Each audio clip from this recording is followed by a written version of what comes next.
Tonight,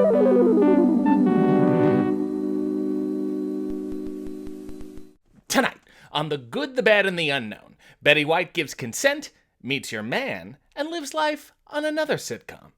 Roll the intro.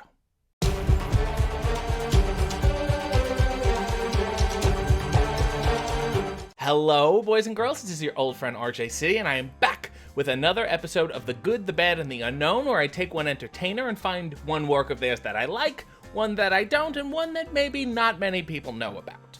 And today we are completing the quadfecta of Golden Girls, because we started with B, then we did Rue, then we did Estelle, and now we are doing the long-lasting lady of television, Betty White. Now, as many of you know, I have a long-lasting grudge with Betty White, which is actually a grudge that B. Arthur had with her, which is a story for another day, and I've decided to take it beyond the grave, but today I will put it aside because I have to begrudgingly admit she's had an incredible career. She was born in 1922, which currently makes her 98 years old and gives her the longest career in entertainment out of anyone ever. Her first role came 3 months after she graduated high school in 1939, singing songs on an experimental LA TV station, because that's how new television was at the time.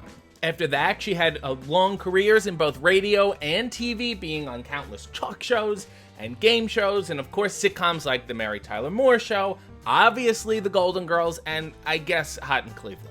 Betty mainly had a TV career, and she had very few film roles, but my good pick is actually her feature film debut, a 1962 film called Advise and Consent. It was based on a Pulitzer Prize-winning novel of the same name, and it was directed by Otto Preminger, who you may remember as one of two Mr. Freezes in the 1966 Batman TV show. The movie stars Henry Fonda, Charles Laughton, Peter Lawford, and Burgess fucking Meredith, who of course was the Penguin on the 1966 Batman TV show.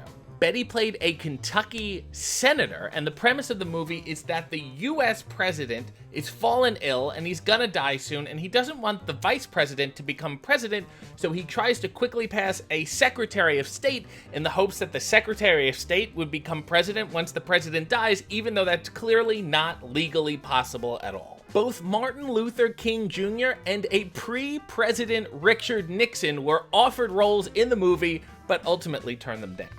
Even though the script was criticized because it didn't make any fucking sense, critics praised the acting, including Betty's performance, and the film actually took home the 1962 Palme d'Or. Who knew? So the good was Advise and Consent, but the bad is a game show. Now, as you may know, Betty White was married to Alan Ludden, who was the longtime host of Password, so Betty was always on a lot of game shows as a celebrity guest. But the one she hosted was perhaps the absolute worst of all, a 1983 game show called Just Men. It was like a Match Game style show where the whole audience was women, the contestants were women, and they'd have to match answers to a panel of 7 celebrity men. Big name celebrities too, like Charlie Callis, Robert Shields from Shields and Yarnell, Fred Willard, Hervé Villachez, and some random 80s sports stars. What a lineup. The announcer would announce the panel and then say, "And Betty, why are we here?" And then she'd say, "Because it's just men." Seriously. The contestants would play rounds to win a bunch of keys, and then at the end, one of the keys might open a brand new car, or it would open the trunk of the car, which would have a lesser consolation prize inside of it. Riveting stuff. Not surprisingly, the show only lasted 4 months, and the Washington Post said the show was the litmus test for people who think the TV show that can make them physically ill hasn't been invented. Even though Betty said she was terribly demeaned by this role, she ended up becoming the first woman ever to win an Emmy for Best Game Show Host, which is not bad for a bad. So the good was Advise and Consent, the bad was Just Men, and the unknown was something that was known back then, but it was way back then. It was a 1953 sitcom called Life with Elizabeth. Betty actually became the first ever female producer of a sitcom in history, and this character, Elizabeth, was a character she used to do before this when she had her own talk show, which I also didn't know about. Elizabeth is basically just like a happy, mischievous wife and her husband is played by Del Moore, who appeared in a lot of Jerry Lewis films. Most notably, he's known as Dr. Warfield in The Nutty Professor. Each episode would consist of 3 8 to 10 minute sketches of them just trying to do different things, and they would either end up in a big argument or everything would go wrong. And usually at the end, Del Moore would say, "I shall leave you at this point, Elizabeth," and he would storm off, and then the narrator says, "Elizabeth, aren't you ashamed?" And then she'd nod, and then the show would end.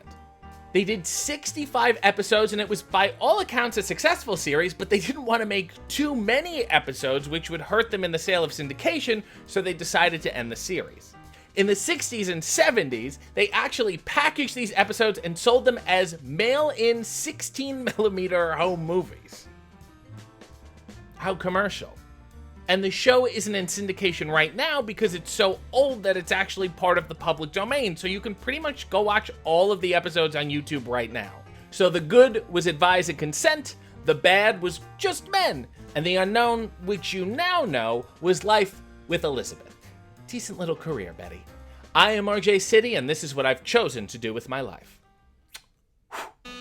Guests of the RJ City Show, subscribe to his channel, follow him on social media, and buy his t-shirts at prowrestlingtees.com/RJ City.